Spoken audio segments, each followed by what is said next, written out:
സ്വാഭാവികമായും ഒരു തെരഞ്ഞെടുപ്പിനെ നേരിടുന്ന അവസരത്തിൽ മാർക്സിസ്റ്റ് പാർട്ടി ഉണ്ടാക്കിയെടുക്കുന്ന ഒരു കെണിയാണ്. ആ കെണി എന്ന് പറയുമ്പോൾ ഇന്ന് തെരഞ്ഞെടുപ്പുമായി ബന്ധപ്പെട്ടുകൊണ്ട് അയ്യപ്പൻ്റെ സന്നിധിയിൽ നിന്നും മോഷണം നടത്തിയിട്ട് ആ മോഷണവുമായി ബന്ധപ്പെട്ടുകൊണ്ട് ഇന്ന് നിരവധി നേതാക്കന്മാർ ജയിലിൽ കിടക്കുകയാണ്. ജയിലിൽ കിടക്കുന്ന അവസരത്തിൽ ഇതൊക്കെ ഒന്ന് വഴി മാറ്റിവിടുന്നതിന് വേണ്ടി ഒരു പുതിയ തന്ത്രം മെനഞ്ഞിരിക്കുകയാണ്.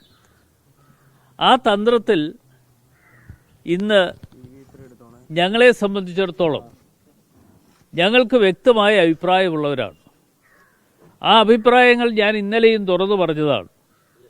ആ വ്യക്തമായ അഭിപ്രായമുണ്ട് എന്ന് പറയുമ്പോഴും നമ്മൾ ഒരു കാര്യം കാണേണ്ടതായിട്ടുള്ളത്, എല്ലാ തെരഞ്ഞെടുപ്പ് സമയങ്ങളിലും കേസുകൾ ഉണ്ടാക്കിയെടുക്കുക എന്ന് പറയുന്നത് CPM-നെ സംബന്ധിച്ചിടത്തോളം അവരുടെ ഒരു ലക്ഷ്യമാണ്. ആ തെരഞ്ഞെടുപ്പിൽ ഞാൻ 5 തവണ കോന്നിയിൽ മത്സരിക്കുന്ന അവസരത്തിലും പിന്നീട് 2 തവണ ഞാൻ ആറ്റിങ്ങിൽ മത്സരിക്കുന്ന അവസരത്തിലും എന്നെ സംബന്ധിച്ചിടത്തോളം എൻ്റെ പേരിൽ നിരവധി കേസുകൾ ഉണ്ടാക്കിയെടുത്ത്, കള്ളക്കേസുകൾ ഉണ്ടാക്കിയെടുത്ത് അത് കെട്ടിച്ചമച്ച് ജനങ്ങളുടെ മുമ്പിലേക്ക് കൊണ്ടുവരാൻ വേണ്ടി ശ്രമം നടത്തിയവരാണ്. ഞാനതുകൊണ്ടാണ് അനുഭവത്തിൻ്റെ വെളിച്ചത്തിലാണ് പല കാര്യങ്ങളും പറയുന്നത്. ഇന്നിപ്പോൾ ശ്രീ രാഹുൽ മാങ്കൂട്ടത്തെ സംബന്ധിച്ചിടത്തോളം അദ്ദേഹത്തിൻ്റെ പേരിൽ കേസ് ഉണ്ടായിട്ടുണ്ട്. അത് അന്വേഷണം നടക്കട്ടെ. ആ അന്വേഷണം നടന്ന് അതിൻ്റെ കാര്യങ്ങൾ പുറത്തു കൊണ്ടുവരണം.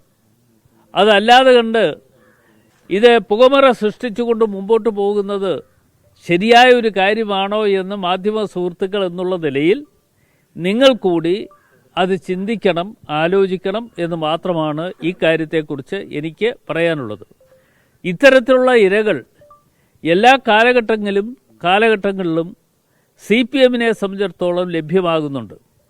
നിങ്ങൾക്ക് പഴയ കാര്യങ്ങൾ ഓരോന്നോരോന്നായി എടുത്ത് നോക്കിയാൽ CPM-ന് കിട്ടിയിട്ടുള്ള ഇരകളെ സംബന്ധിച്ചും അവർ നടത്തിയിട്ടുള്ള പ്രചരണങ്ങളെ സംബന്ധിച്ചും ഒക്കെ നമ്മൾക്കേവർക്കും മനസ്സിലാക്കാൻ കഴിഞ്ഞിട്ടുള്ള കാര്യങ്ങളാണ്. അതൊക്കെ ഇപ്പോൾ എവിടെ പോയി നിൽക്കുന്നു എന്നതിനെക്കുറിച്ചും കാര്യങ്ങൾ അന്വേഷിക്കേണ്ടതായിട്ടുണ്ട്.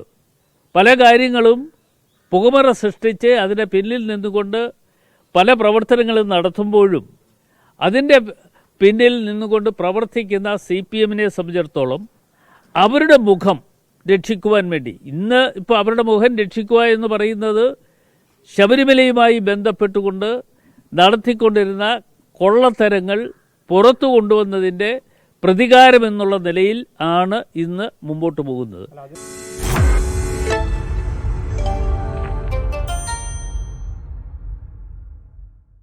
ലോകത്തെവിടെയായാലും ഏത് സമയത്തും 24 വാർത്തകളും ഓഗ്മെന്റഡ് റിയാലിറ്റി പാക്കേജുകളും എക്സ്പ്ലെയിനറുകളും വിശദമായി കാണാൻ ഞങ്ങളുടെ YouTube ചാനൽ നിങ്ങൾക്ക് സബ്സ്ക്രൈബ് ചെയ്യാം.